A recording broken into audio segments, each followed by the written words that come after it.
బాలకృష్ణ వ్యాఖ్యలు తీవ్రమైనటువంటి వ్యాఖ్యలు చేశారు.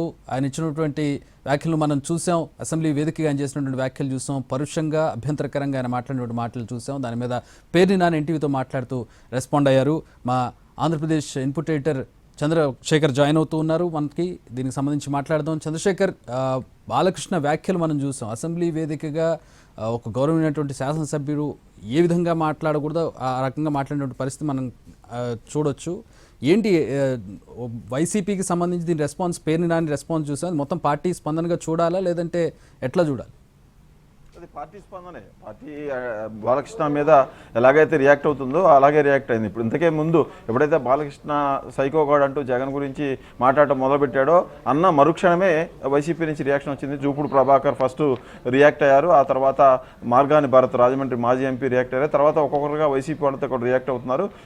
పేరుని నాని ఆ రోజు సినిమాటోగ్రఫీ మంత్రిగా ఉన్నారు. ఆయన్ని మనం కూడా ఎక్స్క్లూజివ్గా అసలు ఆ రోజు ఏం జరిగింది, దీని మీద ఎలా స్పందిస్తారని అడిగా. మీరే ఆయనతోటి మాట్లాడి వివరాలను తీసుకున్నారు. ఆయన తీవ్రంగానే స్పందించారు. యాక్చువల్గా రేపు ఉదయం ఆయన ఈ వ్యవహారం మొత్తం మీద ఆ రోజు ఏం జరిగింది, చిరంజీవికి అపాయింట్మెంట్ ఎలా వచ్చింది, అపాయింట్మెంట్ ఇచ్చిన తర్వాత ఏం జరిగింది, ఆయన ఏమడిగారు, ప్రభుత్వం ఏం చేసింది అనే విషయం గురించి చెప్పడానికి ఒక ప్రెస్ మీట్ ఆర్గనైజ్ చేయబోతున్నామని చెప్పారు. కాదు, మాకు ఆ రోజు మీరు ఉన్నారు కాబట్టి ప్రత్యక్ష సాక్షిగా ఉన్నారు. ఇప్పుడు చిరంజీవికి వర్సెస్ బాలకృష్ణకు మధ్య ఇది తీవ్రంగా మాటల యుద్ధంగా మారిపోయే పరిస్థితి కనిపిస్తూ ఉంది కాబట్టి మీరు వివరణ ఇవ్వాలని మనం అడిగాం. ఆయన ఫోన్ లైన్లోకి వచ్చి 5 నిమిషాలు మాట్లాడారు. వివరాలన్నీ కూడా చెప్పారు. ఆయన తీవ్రంగా స్పందించిన విషయం చూసాం. మొత్తానికి చిరంజీవి కూడా బాలకృష్ణ కామెంట్స్ను సీరియస్గా తీసుకున్నట్టు అర్థమవుతుంది. ఈ మొత్తం ప్రకటనలో లాస్ట్ లైన్ చూస్తే, నేను సీఎంకైనా సామాన్య మానవుడికైనా కూడా ఒకే రకంగా మర్యాద ఇచ్చిపుచ్చుకునే ధోరణిలో గౌరవంగా మాట్లాడతాను అని ముగించారు ఈ ప్రకటన. అంటే సీఎంతోనైనా నేను అలాగే సామాన్యుడితోనైనా ఒకే రకంగా గౌరవం ఇచ్చిపుచ్చుకునేలాగా మాట్లాడతానంటే మీరు నాకు గౌరవం లేదు, మీరు ఇష్టం వచ్చినట్టు మాట్లాడారని అర్థం వచ్చేలాగా చిరంజీవి ఆ వ్యాఖ్యలు చేసినట్టుగా మనం అనుకోవచ్చు. ఎందుకంటే బాలకృష్ణ ఈ కామినేని శ్రీనివాసరావు కామెంట్స్ మీద స్టార్ట్ చేస్తూ యాక్చువల్గా ఈరోజు అసెంబ్లీలో ఏపీలో శాంతి భద్రతలు, సోషల్ మీడియాలో ఈ విపరీతమైన పోకడలు, వాటి మీద కేసులు ఎలా ఆ వైసీపీ హయాంలో టీడీపీ నేతలు ఇబ్బంది పడ్డారనే అంశం మీద చర్చ జరుగుతున్న సమయంలో కామినేని శ్రీనివాసరావు మాజీ మంత్రి, బీజేపీ ఎమ్మెల్యే, ఆయన లేచి ఈ విషయాన్ని ప్రస్తావించారు. బాలకృష్ణ గారిని ఆ రోజు పిలవలేదు, ఆ రోజు వెళ్ళిన చిరంజీవి గారిని కూడా జగన్ కలవలేదు. అక్కడికి వెళ్ళి తర్వాత మీరు సినిమాటోగ్రఫీ మంత్రితో మాట్లాడమని చెప్పారు. దానికి చిరంజీవి ఆగ్రహించి గట్టిగా మాట్లాడడంతో చిరంజీవి దిగొచ్చి వీళ్ళతో చిరంజీవి గట్టిగా అరవడంతో జగన్మోహన్ రెడ్డి దిగొచ్చి మాట్లాడారు అని చెప్పుకొస్తున్న సమయంలో బాలకృష్ణ జోక్యం చేసుకొని ఆ సైకోగాడ్ని వీళ్ళు కలవడానికి వెళ్ళినప్పుడు అంటూ ఈ మాట్లాడుతూ మొత్తం చిరంజీవి గారు ఆయన్ని గట్టిగా అరిచారట. ఆయన వచ్చాడట, అక్కడ వాడు ఎవడో గట్టిగా అడవలేదు, ఆయన దిగి రాలేదు అంటూ మాట్లాడాడు. అసలు అర్థం కాలేదు. బాలకృష్ణ లేచి మాట్లాడుతున్న సందర్భంలో ఎవరిని ఉద్దేశించి ఆయన మాట్లాడుతున్నారు? కామినేని శ్రీనివాసరావునా, లేకపోతే చిరంజీవినా, లేకపోతే జగన్ అయితే సైకోగాడ్ అన్నాడు కాబట్టి అది జగన్ ఉద్దేశించి అనుకున్నాం. కామినేని శ్రీనివాసరావున ఆ రోజు జరిగింది ఆయన తెలిసింది ఆయన చెప్పారు. ఇది కాదు జరిగింది అని చెప్పకపోగా చిరంజీవి గారు అని మొదలుపెట్టి తర్వాత అక్కడ ఎవడో గద్దించలేదు, ఎవడో గట్టిగా అడగలేదు, ఆయన రాలేదు, ఇదంతా నాన్ సెన్స్ అంటూనే ఈ ప్రభుత్వం వచ్చేదాకా లాస్ట్ మంత్లో ఆగస్టులో ఒక ఏపీ సినిమా ఇండస్ట్రీకి సంబంధించిన ఒక బృందం చంద్రబాబును కలవడానికి వెళ్ళింది. చంద్రబాబుకు ఖాళీ లేక ఆ రోజు ఈ కందుల దుర్గేష్ మంత్రిని కలిశారు. ఆ సందర్భంగా ఒక లిస్ట్ ఇచ్చారు. ప్రముఖులు ఎవరెవరైతే ప్రభుత్వాన్ని, సీఎంని కలవడానికి వెళ్తారో సినీ పరిశ్రమ నుంచి అని ఇస్తే ఆ లిస్టులో ఆయన పేరు 9గా ఉందంట, బాలకృష్ణది. ఆ విషయాన్ని కూడా ఆయన ప్రస్తావించారు అక్కడ. అప్పుడే కాదు నాకు అవమానం జరిగింది, ఇప్పుడు కూడా అవమానం జరిగిందన్న అర్థం వచ్చేలాగా ఆయన మాట్లాడినట్టుగా అనిపించింది. ఎందుకంటే బాలకృష్ణ మాట్లాడిన దాన్ని నేనైతే యూట్యూబ్లో 5-6 సార్లు వెనక్కి ముందుకు వెళ్ళి విన్న తర్వాత ఈయన ఎవరిని టార్గెట్ చేసి మాట్లాడుతున్నారు, అసలు ఏం మాట్లాడుతున్నారు ఒక అవగాహన రావడానికి టైం పట్టింది. అయితే మొత్తానికి ఓవరాల్ గా చేసుకున్న తర్వాత ఏంటంటే ఈ వ్యవహారంలో చిరంజీవి అప్పుడు కానీ ఇప్పుడు కానీ తనకు అవమానం జరిగిందనే ధోరణిలోనే ఎక్కువగా ఆయన ఫోకస్ చేసినట్టుగా మనకు అర్థమవుతోంది బాలకృష్ణ. ఎందుకంటే ఈ ప్రభుత్వంలో తాను ఉండగా పద్మభూషణ అవార్డు తీసుకున్న తనకు మూడోసారి ఎమ్మెల్యేగా ఉన్న తనకు మర్యాద ఇవ్వలేదు. తన పేరును ఆ లిస్టులో 9వ పెట్టారు. ఇది కరెక్ట్ కాదని, ఎవడా లిస్టు తయారు చేసిందని కూడా నేను గౌరవనీయ మంత్రి కందుల దుర్గేష్ అడిగానని చెప్పారు. ఈ వ్యవహారం అలా చిరికి గాలివానగా మారిపోయి మొత్తానికి చిరంజీవి, విదేశాల్లో ఉన్న చిరంజీవి కూడా దాని మీద స్పందించాల్సిన పరిస్థితి ఏర్పడింది. చిరంజీవి కూడా ఈ ప్రకటనలో మొత్తంగా ఆ రోజు దానికి ముందు జగన్ కలవడానికి ముందు, జగన్ కలిసినప్పుడు జరిగింది ఏంటి, ఆ తర్వాత ఏం జరిగింది అనే దాని గురించి కూడా సోదాహరణంగా మొత్తం పూసగుచ్చినట్టు వివరించారు. సినీ పరిశ్రమకు సంబంధించిన కొంతమంది కొరటాల శివ లాంటి కానీ రాజమౌళి కానీ మహేష్ కానీ అలాగే కొరటాల శివ ఇలాంటి వాళ్ళందరూ కూడా తన కలిసి పరిశ్రమ లాస్లో ఉంది, సినిమాలన్నీ కూడా నష్టం వస్తూ ఉంది కాబట్టి, బడ్జెట్ ఎక్కువ అవుతుంది కాబట్టి సినిమా టికెట్లు పెంచుకునే ప్రతిపాదన ఒకటి మనం ఏపీ సీఎం దగ్గర పెడదాము, మీరు చొరవ తీసుకొని ఆయన అపాయింట్మెంట్ తీసుకోండి అని నన్ను అడిగారు. అడిగితే నేను అప్పుడు సినిమాటోగ్రఫీ మంత్రిగా ఉన్న పేరునాని కాల్ చేసి అడిగితే నేను జగన్తో మాట్లాడి చెప్తానని చెప్పారు. జగన్ దగ్గర నుంచి తర్వాత నాకు పేరునాని వచ్చిన సమాచారాన్ని చెప్తూ చిరంజీవితోటి జగన్ 1-to-1 మాట్లాడాలనుకుంటున్నారు, ఆ తర్వాతనే మిగతా మాట్లాడతాను అని అన్నారంటే నేను దానికి అంగీకరించకుండా ఒక 10 మంది వస్తాము, ఆ 10 మంది వచ్చిన తర్వాత మాతో అందరి ముందే చర్చిస్తే బాగుంటుందని ఒక ప్రతిపాదన పెట్టాను. దానికి వాళ్ళు ఓకే అన్నారు. ఫస్ట్ 5 రమ్మన్నారు, అప్పుడు కరోనా పరిస్థితులు ఉన్నాయి కాబట్టి ఆ తర్వాత 10 మంది వస్తారని నేను చెప్తే దానికి అంగీకరించారు. నేను గట్టిగా అరవడం కానీ నేను అరిసిన తర్వాత జగన్ దిగి రావడం కానీ ఇలాంటి ఏమీ అక్కడ జరగలేదు. అక్కడికి వెళ్ళిన తర్వాతనే మొత్తంగా పరిస్థితులు సినిమా ఇండస్ట్రీ ఎదుర్కొంటున్న పరిస్థితులన్నింటినీ కూడా జగన్మోహన్ రెడ్డికి వివరించాను. వాళ్ళు నన్ను సాధారణంగా ఆహ్వానించి మర్యాదగా చూసుకున్నారంటూ కూడా జగన్మోహన్ రెడ్డి ఆ రోజు జగన్మోహన్ రెడ్డి సమావేశంలో జరిగిన వివరాన్ని కూడా చిరంజీవి చెప్పుకొచ్చారు. దాంట్లోనే ఇంకొక విషయాన్ని కూడా ఆయన చెప్పారు. నేను ఆ రోజు జగన్మోహన్ రెడ్డిని చొరవ తీసుకొని కలవడం వల్లనే నా వాల్తేరు వీర సినిమాకు కానీ మీ వీరసింహారెడ్డి సినిమాకు కానీ టికెట్ల రేట్లు పెంచుకోవడానికి అవకాశం వచ్చింది. దాని ద్వారా డిస్ట్రిబ్యూటర్లు, దాని ద్వారా నిర్మాత, దాని ద్వారా ఈ సినిమా పరిశ్రమ అంతా కూడా లాభపడిన విషయం కూడా మీరు గుర్తు చేసుకోండి అంటూ బాలకృష్ణకు గట్టిగా చురక అంటించే ప్రయత్నం కూడా ఈ చిరంజీవి ప్రకటనలో మనకు కనిపిస్తూ ఉంది. ఎందుకంటే మేము ఆ రోజు మీరు పైగా ఇంకొక విషయం కూడా చెప్పారు. ఈ వెళ్ళే బృందంలో బాలకృష్ణను కూడా కలుపుకోవాలని ఒక ప్రయత్నం చేసి నాకై నేను స్వయంగా ఆయన కాల్ చేశాను. ఆయన కాల్కు ఆయన రెస్పాండ్ అవ్వలేదు, ఆయన అందుబాటులోకి రాలేదు. దాంతో జెమిని కిరణ్ ఈ బాధ్యత అప్పచెప్పేసి బాలకృష్ణతో మీరు వెళ్ళి మాట్లాడితే మనం కూడా ఆయన తీసుకెళ్తామన్నారు. ఆయనకు కూడా ఆయన అందుబాటులోకి రాలేదని చెప్పారు. ఆ విధంగా బాలకృష్ణ ఆ రోజు డెలిగేషన్లో మిస్ అయిపోయారు. అలా ఇదంతా జరిగింది. కానీ అంతకు మించి వేరే ఏదో జరిగినట్టు కానీ ఏదేదో మేము చేసినట్టుగా కానీ జగన్ మమ్మల్ని అవమానించినట్టుగా మాత్రం భావించొద్దని చెప్పారు.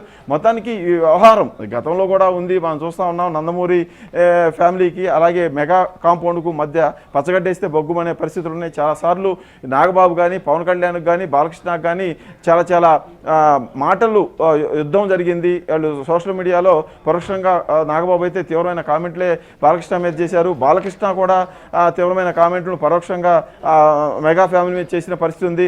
అలాగే మా అసోసియేషన్ ఎన్నికల్లో కూడా చిరంజీవి ఫ్యామిలీ మెగా కాంపౌండ్ అంతా కూడా ఒకరికి సపోర్ట్ చేస్తే ఈ బాలకృష్ణ ఈ మిగతా వాళ్ళంతా కూడా ఇంకొక వర్గానికి మొన్న జరిగిన ఇప్పుడు ఫోర్స్లో ఉన్న మంచు విష్ణుకి బాలకృష్ణ వాళ్ళందరూ సపోర్ట్ చేస్తే ఆయనకి ఆపోజిట్లో ఉన్న టీంకి చిరంజీవి అనుకోవాలి సపోర్ట్ చేశారు. అంటే ఇది ఎప్పటి నుంచో ఉంది. అయితే ఈ 2024 ఎన్నికల్లో పవన్ కళ్యాణ్ వెళ్ళి టీడీపీతో కలవటం, కూటమిలాగా ఏర్పడటం, బీజేపీ కూడా దాంట్లో ఉండటం, కలిసిపోయిన తర్వాత వీళ్ళందరూ ఒకటిగా ఉండటం మొదలుపెట్టారు. బాలకృష్ణ కూడా నిన్ననే ఆయన మాట్లాడారు కూడా, తమ్ముడు పవన్ కళ్యాణ్ సినిమా రేపు రిలీజ్ అవుతా ఉంది, నా అఖండ 2 వచ్చేసి డిసెంబర్లో రిలీజ్ అవుతుంది అంటూ చాలా ఆప్యాయంగా మాట్లాడుకున్నారు. చాలా ఆప్యాయంగా ఉన్నట్టు కూడా కనిపించారు. ఈ 15 నెలల్లో కూడా ఈ రెండు ఫ్యామిలీల మధ్య కానీ ఈ రెండు వర్గాల మధ్య కానీ ఎప్పుడు కూడా ఈ గ్యాప్ వచ్చిన పరిస్థితి అయితే కనపడలేదు. అంతర్గతంగా లోపలైతే వాళ్ళకైతే సరైన అభిప్రాయం లేదు చక్రి. దాన్ని ఇప్పుడు ఈ రోజు కూడా ఇక్కడ సందర్భం కూడా కాదు కదా, ఆ విషయం ఇప్పుడు ఆయన మాట్లాడాల్సిన సందర్భం కూడా కాదు. అక్కడ అసెంబ్లీలో జరుగుతున్నటువంటి చర్చ వేరు, ఆయన లేచి మాట్లాడినటువంటి విషయం వేరు. మాట్లాడినటువంటి విషయం కూడా పూర్తిగా ఒక విషయం మీద మాట్లాడలేదు. ఆయన 2-3 విషయాలకు దాట వేసుకుంటూ ఒకదాన్ని కట్ చేసుకుంటూ మళ్ళీ చివరికి మొన్న వచ్చినటువంటి లిస్టులో నా పేరు 9వ పేరులో పెట్టారు. అసలు ఇదేనా మమ్మల్ని ట్రీట్ చేసే తీరు అని ఒక రకమైనటువంటి ఆక్రోశం వ్యక్తం చేశారు. అసలు ఇది Balakrishna versus Chiranjeevi, Balakrishna versus Jaganmohan Reddy, Balakrishna versus ప్రస్తుత ప్రభుత్వం కూడా అర్థం కాని పరిస్థితి. ఆయన 3 విషయాలు అక్కడ చెప్పారు. అదే చెప్తోంది బాలకృష్ణ, అర్థం కాలేదు ఎవరిని గురించి ఈయన మాట్లాడుతున్నాడండి. అందుకోసమే యూట్యూబ్లో లింకులోకి వెళ్ళి మనం 5-6 సార్లు వెనకెళ్ళి ముందుకెళ్ళి విన్న తర్వాత ఈయన ఆ రోజు తనకు అవమానం జరిగిందని ఫీల్ అవుతున్నారు, అలాగే ఈరోజు ఈ గవర్నమెంట్లో అవమానం జరిగిందని ఫీల్ అవుతూ ఉన్నారు. అసలు ఆ రోజు చిరంజీవి అనే అతను వెళ్ళి గట్టిగా ఒక సీఎంని మాట్లాడబట్టి ఆయన దిగొచ్చాడు అనే దాన్ని ఆయన అంగీకరించలేదు. చిరంజీవి అనే అతను వాళ్ళని పిలవడం వల్ల గట్టిగా మాట్లాడటం వల్ల ఒక సీఎం కిందకి దిగి వచ్చి వీళ్ళతో మాట్లాడిన దాన్ని కూడా బాలకృష్ణ అంగీకరించినట్టుగా అక్కడ కనిపించింది. వాస్తవంగా చిరంజీవి ఈ ఫంక్షన్లో బాలకృష్ణ మాట్లాడే విషయాల్లో చాలా వరకు కూడా అర్థం చేసుకోవడానికి కొంచెం టైం తీసుకుంటుంది, టైం కూడా పట్టే పరిస్థితి ఉంటుంది. ఆయన ఎందుకంటే స్క్రిప్ట్ లేకుండా ఒక రకంగా మాట్లాడతారు, స్క్రిప్ట్ ఉంటే ఇంకొక రకంగా మాట్లాడతారు. కాబట్టి సాధారణంగా బాలకృష్ణ మాట్లాడే దాంట్లో కొంచెం అర్థం చేసుకోవడానికి టైం పడుతుంది. ఆయన ఒక్కోదానికొకటి లింకు లేకుండా, ఆయన చెప్పాలనుకున్న దాన్ని లింకు లేకుండా చెప్పే ధోరణి వేరుగా ఉంటుంది. బాలకృష్ణ ఇది అందరికీ తెలిసిన విషయమే. బాలకృష్ణ ఏం మాట్లాడారంటే 1-2 సార్లు వింటే కానీ అర్థం కాని పరిస్థితి ఉంటుంది. అదే సమయంలో ఈరోజు ఆయన తీవ్రంగా ఆగ్రహంగా లేచారు, ఆవేశంగా లేచారు సీట్లోంచి. లేచిన తర్వాత మీరు గట్టిగా చిరంజీవి అడిగితే ఆయన కిందకు వచ్చారంటే మీరు అన్నారు ఆ మాట అంటూ కామినేని శ్రీనివాసరావుకు చెప్తూ చెయ్యి చూపిస్తూ చెప్తూ కూడా ఆయన చెప్పిన పరిస్థితి కనిపిస్తుంది. టోటల్గా చూసుకుంటే ఈ వ్యవహారం పాత వ్యవహారాలను మళ్ళీ టచ్ చేసినట్టు ఉంది. చిరంజీవి అనే అతనికి ఆ రోజు జగన్మోహన్ రెడ్డి గౌరవం ఇచ్చాడా ఇవ్వలేదా అనే దానికంటే కూడా చిరంజీవి గట్టిగా గదవడం వల్ల, గట్టిగా అడగడం వల్లే జగన్మోహన్ రెడ్డి కిందకి దిగి వచ్చి సినిమా ఇండస్ట్రీ మినిస్టర్ తోటి జరగాల్సిన సమావేశంలో మళ్ళీ జగనే పాల్గొన్నాడని దాన్ని కూడా బాలకృష్ణ అంగీకరించినట్టుగా కనిపిస్తూ ఉంది. మొత్తానికి ఈ వ్యవహారం పవన్ కళ్యాణ్ ఇప్పుడు కూటమిలో ఉన్నారు, డిప్యూటీ సీఎంగా ఉన్నారు. ఆయన్ని లోకేష్ కానీ చంద్రబాబు కానీ జాగ్రత్తగా చూసుకుంటున్నారు. వాళ్ళిద్దరిని కూడా ఈయన జాగ్రత్తగా చూసుకుంటున్నారు. నాగబాబు కూడా ఎమ్మెల్సీ అయ్యారు, ఆయన కూడా ప్రభుత్వంలో ఉన్నారు. ఇవన్నీ కూడా నడుస్తున్నాయి. ఈ మధ్య ఈ 4-5 రోజుల నుంచి కూడా పవన్ కళ్యాణ్కు సంబంధించిన డిపార్ట్మెంట్కు ప్రశ్న వచ్చినప్పుడు బోండా ఉమ్మ కూడా చేసిన వ్యాఖ్యలు కూడా 4 రోజుల పాటు దుమారం రేపుతా ఉన్నాయి. పొల్యూషన్ కంట్రోల్ బోర్డు అసలు పనిచేయడం లేదు, పనిచేయమని అడిగితే డిప్యూటీ సీఎం గారు వద్దన్నారు అంటున్నారు. డిప్యూటీ సీఎం గారిని అడగండి ఈ పని చేయొచ్చా లేదని అంటే ఆయన మాకు దొరకడం లేదని అధికారులు చెబుతున్నారంటూ ఆ విధంగా చేసిన వ్యాఖ్యలన్నీ కూడా పవన్ కళ్యాణ్ కూడా అసెంబ్లీలో కోపం తెప్పించి ఆయన కూడా గట్టిగా సమాధానం చెప్పారు. బోండా ఉమా ఉద్దేశపూర్వకంగానే ఎలా మాట్లాడారా లేదా అనేది కూడా బయట చర్చ నడుస్తుంది. అదే సమయంలో మళ్ళీ తాడేపల్లిగూడెం ఎమ్మెల్యే బొలిశెట్టి శ్రీనివాస్ కూడా రోడ్ల గురించి ఒక కామెంట్ చేశారు. మనం రోడ్లు వేస్తామని అధికారంలోకి వచ్చాము, రోడ్లు లేకుండా జనాన్ని మోసం చేస్తున్నామంటూ జనసేన ఎమ్మెల్యే టీడీపీ మంత్రిని టార్గెట్ చేస్తా మాట్లాడారు. అలాగే బీజేపీ కూడా కొన్ని కామెంట్లు ఈ మధ్య మంత్రుల గురించి చేస్తూ ఉంది. ఇవన్నీ చూస్తూ ఉంటే కూటమిలో ఒక పార్టీని ఇంకో పార్టీ టార్గెట్ చేసుకుంటుందని ఒక అనుమానాలు మొదలయ్యాయి, వార్తలు వస్తూ ఉన్నాయి. ఈ నేపథ్యంలో బాలకృష్ణ ఈరోజు బాంబులాగా ఈ స్పీచ్ ఇవ్వడం, ఈ వ్యాఖ్యలు చేయడంతో మళ్ళీ mega compounded versus Nandamuri family అవుతుందా అనే అనుమానాలు కూడా వస్తున్నాయి. వీళ్ళిద్దరి మధ్య పడదనే విషయం బహిరంగ రహస్యము, వీళ్ళిద్దరూ కలిసి ఉండాలని కూడా బహిరంగ రహస్యము. సార్, సమస్య వివాదం ఎవరి మధ్య అనేది పక్కన పెడితే బాలకృష్ణ మాట్లాడేటువంటి తీరు, శాసనసభ వేదికగా బాలకృష్ణ మాట్లాడినటువంటి తీరు, ఎవరినన్నారు ఏమన్నారు పక్కన పెడితే ఒక శాసనసభ్యుడు చేసినటువంటి వ్యాఖ్యలు ఎట్లా ఉన్నాయనుకోవాలి? అభ్యంతరకరమైనటువంటి వ్యాఖ్యలు చేశారు. ఇప్పుడు అక్కడ ప్రతిపక్షంగా వైసీపీ వెళ్ళలేదు. ఇందాక పేరునాన్ని అడిగితే కూడా ఆయన ఒకంత ఆగ్రహం వ్యక్తం చేస్తూ ఉన్నారు.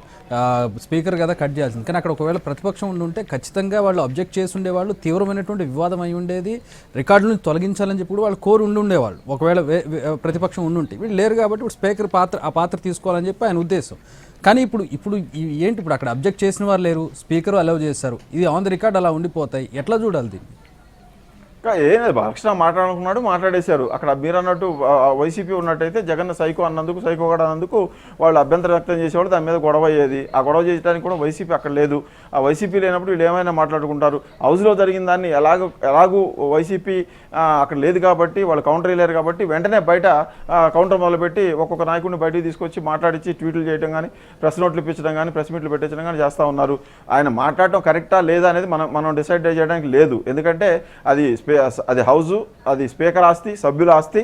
వాళ్ళు ఏం మాట్లాడాలి ఏం మాట్లాడకూడదు అనేది మనం మాట్లాడడానికంటే కూడా మాట్లాడే వాళ్ళ విజ్ఞతగా వదిలేయాలి. చిరంజీవి ప్రకటనలో అయితే అది నర్మగర్భంగా కనిపిస్తూ ఉంది. నేను సీఎంకైనా సామాన్యుడికైనా ఒకే రకమైన మర్యాద ఇస్తాను, గౌరవం ఇచ్చి పుచ్చుకునేలాగా మాట్లాడతాను అంటే మీరు అలా మాట్లాడలేదు. ఫస్ట్ చిరంజీవి గారు అన్నారు, తర్వాత అక్కడ వాడు ఎవడో పిలిచాడంట, ఈయన వచ్చాడంట అని మాట్లాడటాన్ని చిరంజీవి కొద్దిగా కాదు బాగానే హర్ట్ అయినట్టు కనిపిస్తూ ఉంది. ఆ హర్ట్ అయిన దాని నేపథ్యంలోనే ఆయన సుదీర్ఘమైన ప్రెస్ రిలీజ్ ఇచ్చారు. ఆ రోజు జరిగిన విషయాలని, ఆ రోజు జరిగిన విషయాలు వెనక ఉన్న విషయాలను కూడా ఆయన స్పష్టంగా చెప్పారు. మొత్తానికి ఇది కూటమిలో కొంచెం తలనొప్పి వ్యవహారంగానే భావించవచ్చు. ఎందుకంటే చంద్రబాబు నాయుడు లాంటి నాయకుడు ఇలాంటి వ్యవహారాలను అసలు సహించరు. ఆయన నోటి వెంట పురుష పదాలు అసలు రావు. ఆయన రెచ్చగొట్టే విధంగా అసలు ఎవరిని మాట్లాడరు, ఎవరిని కూడా తులనాడరు. రాజకీయంగా అవసరమైతే తప్ప ఆ మోతాదు పెంచే మాటలేవి కూడా చంద్రబాబు నోటి నుంచి మనం ఎప్పుడు వినలేదు, వినబోం కూడా. ఆయన ఎప్పుడు కూడా మాట్లాడరు. రాజకీయ జగన్ అనే వ్యక్తిని అవమానించాలి కాబట్టి దానికి సంబంధించిన పదాలు వాడేటప్పుడు మాత్రమే చంద్రబాబు నాయుడు కొంచెం ఎక్కువ విమర్శలు చేసినట్టుగా మనకు కనిపిస్తుంది. అదర్వైజ్ వేరే ఎవరిని కూడా ఆయన తులనాడినట్టు కానీ ఆగ్రహంగా, కోపంగా, దూషణ భూషణలు చేసినట్టుగానే ఎక్కడా మనకు కనిపించదు. ఎందుకంటే ఆయన మొదటి నుంచి 95లో సీఎం అయిన దగ్గర నుంచి ఇప్పుడు వరకు కూడా ఆయన ఎప్పుడు కూడా అలాగా నోరు జారినట్టు ఎదుటి వాళ్ళు మాట్లాడినట్టు ఆ మాటలను రికార్డించి తీసేయమన్నట్టు ఎక్కడా లేదు. అటు అపోజిషన్లో ఉన్న ఆయన అలాగే వ్యవహరించారు, ఇటు అధికార పక్షంలో ఉన్నప్పుడు కూడా అలాగే వ్యవహరించారు. కాబట్టి ఇదంతా కూడా చంద్రబాబు నాయుడుకు తలనొప్పి వ్యవహారంగా మారే అవకాశం ఉంది. ఇప్పుడు పవన్ కళ్యాణ్ ఉన్నారు. పవన్ కళ్యాణ్ తన అన్నను కానీ తన కుటుంబాన్ని కానీ ఎవరన్నా అంటే ఆయన సర్రుమని శ్వాసభావంలో లేచే మనిషి. గతంలో కూడా చాలా విషయాల్లో చిరంజీవి మీద కామెంట్లు ఇండస్ట్రీలో వచ్చినా, ఇండస్ట్రీ బయట వాళ్ళు చేసినా కూడా పవన్ కళ్యాణ్ తీవ్రంగా స్పందించేవాడు. పవన్ కళ్యాణ్ ఈ బాలకృష్ణ గురించి కూడా కొన్ని కామెంట్లు చేశారు, మనం చూసాం. నాగబాబు కూడా చేశారు. బాలకృష్ణ గురించి మీ అభిప్రాయం అనేది ఏదో ఇంటర్వ్యూలో అడిగితే పాత సినిమాలో ఒక బాలకృష్ణ అని కమెడియన్ ఒక ఆయన ఉండేవాడు, ఆయన గురించి మీరు అడుగుతున్నారంటూ కొంచెం ఈ విధంగా కామెంట్లు చేసిన పరిస్థితి కూడా మనం ఉన్నాం. ఈ రెండు కాంపౌండ్ల మధ్య ఇలాంటి కామెంట్లు పేలుతానే ఉంటాయి. ఇప్పుడు ఈ వ్యవహారం చంద్రబాబు పవన్ కళ్యాణ్ దీన్ని సహృదయంగా అర్థం చేసుకొని సరేలే అనుకుంటే ఒక రకంగా ఈ సమస్య ఉంటుంది. లేదు మా అన్నయ్యని బాలకృష్ణ అలా మాట్లాడటం ఏంటని అనుకుంటే ఈ వ్యవహారం ఇంకో రకంగా మలుపు తీసుకునే అవకాశం ఉంది. ప్రస్తుతానికైతే ఆయన జ్వరం తగ్గుతుంది, జ్వరంతో బాధపడుతున్నారు కాబట్టి ఆయన 2-3 రోజుల నుంచి బయటికి రావడం లేదని ఒక ప్రకటన కూడా రిలీజ్ చేశారు. కాబట్టి పవన్ కళ్యాణ్ ఎలా స్పందిస్తారు ఈ వ్యవహారం మీద అనేది కూడా చూడాలి. పవన్ కళ్యాణ్ స్పందిస్తారా? ఇప్పుడు ఆయన మెగాస్టార్కి తమ్ముడే, కానీ అలాగే ఏపీ ప్రభుత్వంలో డిప్యూటీ సీఎం, కూటమిలో బాధ్యతాయుతమైన వ్యక్తి కూడా కాబట్టి గతంలోగా స్పందిస్తారా, లేకపోతే ఇప్పుడు అప్పట్లాగానే స్పందిస్తారా? స్పందించడంలో రిస్టైన్మెంట్ సహనంతో ఉంటారా లేదా అని కూడా చూడాలి. నాగబాబుని కూడా కంట కనిపెట్టాల్సి ఉంటుంది. నాగబాబు కూడా ఇలాంటి విషయాల మీద సర్రుమని లేచే గుణం ఉంటుంది. ఆయన కూడా టప్పని ఒక ట్వీట్ వేసేసి ఊరుకుంటారు. ఆయన ఎలా స్పందిస్తారని చూడాలి. ఈ ఇద్దరు కూడా స్పందిస్తే మొత్తం వ్యవహారం కూటమిలో కూడా ఒక మంటలు రేపడానికి అవకాశం ఉండే ఛాన్స్ కూడా లేకపోలేదు. కాబట్టి చంద్రశేఖర్, ఇక్కడ మనం గమనించాలి, వాళ్ళు అగ్రెసివ్గా రెస్పాండ్ అయినటువంటి సందర్భం ఇప్పుడు మారినటువంటి సందర్భం మనం చూడొచ్చు. ఇంతకుముందు వాళ్ళు వేరువేరుగా పోటీలు చేస్తూ రాజకీయాలు రంజుగా ఉన్నటువంటి సమయంలో చేసుకునేటువంటి వ్యాఖ్యలు, కానీ ఇప్పుడు అందరూ ఒక దగ్గరే ఉన్నారు, కూటమిలో ఉన్నారు, అధికారంలోకి వచ్చారు, ఒకళ్ళు డిప్యూటీ సీఎంగా ఉన్నారు, మొన్న ఈ మధ్య నాగబాబు ఎమ్మెల్సీ అయ్యారు. మరి అంటే అంత అగ్రెసివ్గా వెళ్తారని అయితే అనుకోకూడదేమో. కాదు, లోపలైతే గ్యాప్లు ఉన్నాయి. ఎందుకంటే కాకినాడ పిఠాపురం పవన్ కళ్యాణ్ ప్రాతినిధ్యం వస్తున్న పిఠాపురంలో వర్మ అనే టీడీపీ ఇన్ఛార్జ్ ఉన్నారు. ఆయన ఈ మధ్య ముద్రగడ పద్మనాభాన్ని వెళ్ళి కలిశారు. అయితే ముద్రగడ పద్మనాభం క్యాన్సర్తో బాధపడుతున్నారు, ఆయన పరామర్శించడానికి చాలామంది టీడీపీ నాయకులు, జనసేన నాయకులు కూడా వెళ్ళారు. వర్మ పిఠాపురంలో పవన్ కళ్యాణ్ ప్రాతినిధ్యం వస్తున్న నియోజకవర్గంలో ఉన్నారు. ఈ ముద్రగడ పద్మనాభం అనే అతను తీవ్రమైన కామెంట్లు పవన్ కళ్యాణ్ మీద చేస్తున్నారు. కాబట్టి ఆయన తాను శత్రువుగా చూసే ముద్రగడను తన కూటమిలో ఉన్న పార్టీ కూడా శత్రువులాగే చూడాలని కోరుకున్నట్టుగా ఉంది. వర్మ ఆ విధంగా వెళ్ళి బహిరంగంగా ముద్రగడ పద్మనాభం కలిసి వచ్చిన తర్వాత కూడా వర్మను టీడీపీ ఏమీ అనలేదు అనే ఒక అభిప్రాయం అయితే జనసేనలో ఉన్నట్టు కనిపిస్తూ ఉంది. అదే సమయంలో బోండా ఉమా ఎపిసోడ్ కూడా బయటకు వచ్చింది. వర్మ అలా చేసినా టీడీపీ అధిష్టానం ఏమనలేదు. బోండా ఉమా అసెంబ్లీలో ప్రత్యక్షంగా సభలోనే డిప్యూటీ సీఎంను పట్టుకొని డిప్యూటీ సీఎం అందుబాటులో ఉండటం లేదు, డిప్యూటీ సీఎం దగ్గర ఉన్న శాఖ సరిగ్గా పనిచేయడం లేదని అర్థం వచ్చేలాగా మాట్లాడారు. దాని విషయంలో కూడా అంటే ఇంటర్నల్గా బోండావుమకు టీడీపీ అధిష్టానం నుంచి చంద్రబాబు నుంచి ఎలాంటి ఇన్స్ట్రక్షన్స్ వెళ్ళాయో లేకపోతే ఎలాంటి వార్నింగ్ వెళ్ళాయో మనకు తెలియదు. కానీ దాన్ని సీరియస్గా పవన్ కళ్యాణ్ టీం తీసుకున్నట్టు తెలుస్తుంది. మనం ఒకరిద్దరితో మాట్లాడినప్పుడు వాళ్ళు చెప్పారు, మేము అన్నీ గమనిస్తూ ఉన్నాం, మేము వాటి మీద అయితే రెస్పాండ్ కాము, కానీ వాళ్ళు అలా చేస్తుంటే, పార్టీ నాయకులు అలా చేస్తుంటే టీడీపీ హైకమాండ్ మాత్రం ఏమంటలేదు, దాన్ని మాత్రం మేము గమనిస్తున్నామని చెప్పారు. అంటే పైకి కనిపిస్తున్నంత సానుకూలంగా ఉండవు రాజకీయాలు అనేవి. ఎవరు కూడా అంటే ఇప్పుడు బాలకృష్ణ తన ఇగో హర్ట్ అయిపోయింది ఆ రోజు, తను లేడని, లేకపోతే ఆ 9వ పేరుగా తను పెట్టడం వల్ల. అలాగే ఇప్పుడు పవన్ కళ్యాణ్ కూడా అలాగే అనుకుంటే ఇప్పుడు సమస్య ఇంకొక రకంగా ఉంటుంది. అంటే దీంతోనే మొత్తం పోయి కూటమి పటాపంచలైపోద్ది, కూటమిలో విభేదాలు వచ్చి చీలిపోతుందని అనుకోవడానికి లేదు. కానీ ఇవి కొంతవరకు బీజాలు వేసే అవకాశం ఉంది. కాబట్టి మాట్లాడింది బాలకృష్ణ, మాట్లాడిందేమో చిరంజీవి మీద, ఇప్పుడు ఆ చిరంజీవి పవన్ కళ్యాణ్కి అన్న, ఇవన్నీ వ్యవహారాలు ఉన్నాయి. కాబట్టి కొంచెం ఈ వ్యవహారాన్ని ఎంతవరకు సానుకూలంగా తెరదించుకుంటుంది ఈ కూటమి అనేది కూడా చూడాల్సి ఉంటుంది.